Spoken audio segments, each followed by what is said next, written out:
Oui, bonjour. T'as l'air surpris. Ça va donc bien vite. Et ça va très vite. Les technologies d'aujourd'hui. Et voilà. Technologie circulaire aussi. Oui, ben oui, Parce que effectivement. le développement que tu sais c'est quoi durable. l'économie circulaire? Ben oui, moi je le sais, mais je te laisse l'expliquer. OK, ben, avec plaisir. Je suis allé voir dans le dictionnaire Oui. pour avoir vraiment la définition. Extraire, fabriquer, consommer et jeter en appelant à une consommation sobre et responsable des ressources naturelles et des matières premières primaires, ainsi que par ordre de priorité à la prévention de la production de déchets, notamment par le réemploi des produits et suivant la hiérarchie des modes de traitement des déchets, à une réutilisation, à un recyclage ou, à défaut, une valorisation des déchets. C'est ça l'économie circulaire. Oui, en général, les entreprises vont tenter de le faire au maximum, mais il y a toujours des déchets dont on ne peut pas se débarrasser et ou réutiliser, je pourrais dire. Et là, dans le fond, ce qu'on tente de faire avec ce deuxième forum-là, présenté par le CAE Montmagny-Lillet et Synergie Montmagny-Lillet, c'est de faire des maillages entre les entreprises, comme, bon, mais moi, j'ai des petites boîtes de plastique qui me restent parce que j'ai plein de vis, là, fait que je prends les vis, mais les boîtes, je fais rien. Est-ce que ça peut être utilisé par quelqu'un d'autre, ces petites boîtes-là, au lieu de s'en aller à l'enfouissement? Donc, c'est ça qui... Moi, je trouve ça vraiment intéressant de voir cette mobilisation que les gens ont, justement. Oui, puis Marie-Ève, moi, je suis rendu un anti-enfouissement. Avant de mettre... Oh oui, parce que moi, j'ai des enfants, puis je pense à eux plus tard. Oui. Quand on regarde notre planète actuellement, là, on a besoin de vraiment faire ce qu'il faut. Oui, oui. Cherche les bons mots là, pour vraiment donner l'importance à ne pas jeter des choses qui vont aller dans l'enfouissement puis qui vont rester là 25, 30 ans, 40 ans, si jamais ils finissent par se désintégrer. Et si on regarde, Michel, juste pour notre poche à nous autres, là, on sait que plus il y a d'enfouissement, plus ça coûte cher aux municipalités ou aux MRC. Donc, ça s'en vient sur nos taxes municipales, ça. Un très bon point. Donc, si on veut faire diminuer nos taxes, c'est une façon de le faire aussi, c'est de participer là-dedans. Donc, cette deuxième conférence, là, ce deuxième forum en développement durable aura lieu le 15 novembre prochain à Cap-Saint-Ignace, à la salle Léandre Boutin. Espérons qu'il va y avoir plus de 70 participants, parce que c'est quand même un sujet très important. Oui, mais on était déjà très contents du côté du CAE d'avoir eu 70 participants la dernière fois, une trentaine d'entreprises qui ont participé aussi de ces 70 personnes-là. Des fois, il y avait 2 personnes par entreprise, autrement dit. Mais là, on est prêt à en recevoir davantage, effectivement. Puis on sait déjà qu'il va y avoir une 3e édition.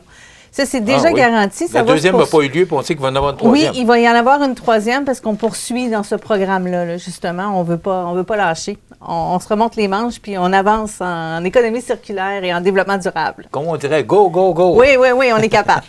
C'est bon.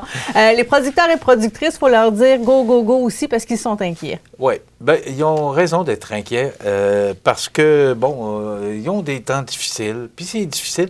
Écoute, j'apprenais justement dans ton texte ce matin que c'est 2 les terres agricoles, c'est 2 de notre Québec. Oui. Et il y a beaucoup de terres agricoles qui sont vendues, entre autres, aux Chinois. Et ça devient inquiétant.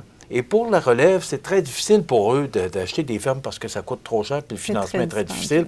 En plus du climat qui leur rend écoute, c'est difficile partout. Là, il se passe de quoi avec Rabasca, là, à Lévis. Et j'espère bien qu'on va rezoner cette partie de terre-là qui avait été vendue à Rabasca et qu'on puisse les récupérer et les remettre en terres agricoles. On le souhaite. Sauf qu'avec le problème de logement et le problème immobilier, il y a des gens qui essaient de vendre leurs terres agricoles pour faire de l'immobilier. C'est pas parce qu'on manque d'espace, c'est pas parce qu'on n'a pas besoin de ces espaces-là, mais il faudrait se conscientiser sur le fait que c'est le garde-manger du Québec. Oui, mais moi, si j'étais pas capable de vendre mes terres agricoles, peut-être que je penserais à les vendre à d'autres intérêts. On ne peut pas les blâmer de vouloir le faire, sauf qu'il est temps qu'on se réveille. Oui, c'est ça. C'est un gros travail qui va se faire collectivement, mais qui va se faire aussi au niveau des gouvernements. Parce que la terre est de plus en plus compliquée à nourrir, alors et ça demande de plus en plus de ressources, puis il y en a de moins en moins. Là, on va parler de quelque chose d'un peu plus joyeux. Ouais. Le 1er décembre, il va y avoir une grosse sortie familiale à Montmagny. Oui, c'est nouveau. C'est une initiative de notre ami Francis Rouleau de Coop PGA. C'est dans le cadre du marché de Noël de Montmagny, la Société de développement économique de Montmagny et ses partenaires principaux, Coop PGA, la famille Grandisson, qui sont les nouveaux propriétaires du Canadian Tower à Montmagny, est très dynamique, je te le dis, là. Alors, eux, ils s'impliquent. Ça va avoir lieu le 1er décembre prochain. Alors, ce sont des chars allégoriques du Carnaval de Québec qui vont être ici à Montmagny. Et on va défiler dans les rues de la ville le 1er décembre au soir, le vendredi soir. Donc, il y aura un paquet de partenaires, dont nous. On va faire partie de cette parade-là. Alors, c'est à ne pas manquer. On va vous donner plus de détails prochainement. C'est le 1er décembre. Retenez cette date. Et ce qu'on veut aussi, c'est aller dans les rues de la ville, mais principalement de passer près des maisons des aînés, entre autres. Alors, c'est un beau projet. Bravo à Francis Rouleau et son équipe. Oui, pour souligner Noël, ça va être magnifique. Merci beaucoup, Michel. Oui, non, 2 secondes. non, Michel. Non, Michel. Je voulais parler de la gouverneure générale, mais je vais en reparler lundi. On en parlera. Je me garde ça. Oui. Effectivement. Donc, Michel, on te retrouve lundi à l'émission de demain. Je me fais couper. C'est ça. Chronique prévention demain en compagnie de Mathieu Labrec de Probituel. Et aussi, vous connaissez Marc Malenfant et ses décors magnifiques du côté pour l'Halloween à Saint-Paul-de-Momigny. On s'est rendu sur place et on va vous montrer ça demain, un reportage réalisé par Mario Lacombe.